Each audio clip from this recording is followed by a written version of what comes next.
টাকার সিলিন্ডার বলে বটে, তবে 2200 টাকার নিচে কোথাও সিলিন্ডার পাওয়া যায় না। ঢাকা শহরে 1-2 ঘন্টা লোডশেডিং থাকে, কিন্তু গ্রামে সেটা 14 ঘন্টা পর্যন্ত গড়ায়। আমি এখন মাননীয় সংসদ সদস্য রুমিন ফারহানা ব্রাহ্মণবাড়িয়া 2 কে তার সিদ্ধান্ত উপস্থাপনের পক্ষে বক্তব্য রাখার জন্য আহ্বান জানাচ্ছি। সময় 3 মিনিট। মাননীয় স্পিকার, আপনাকে ধন্যবাদ।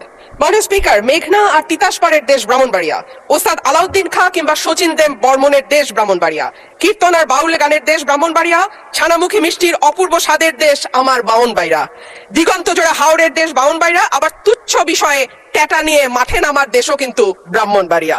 মাননীয় স্পিকার, বাংলাদেশের শিল্প সাহিত্য সংস্কৃতির রাজধানী বলা হয় ব্রাহ্মণবাড়িয়াকে।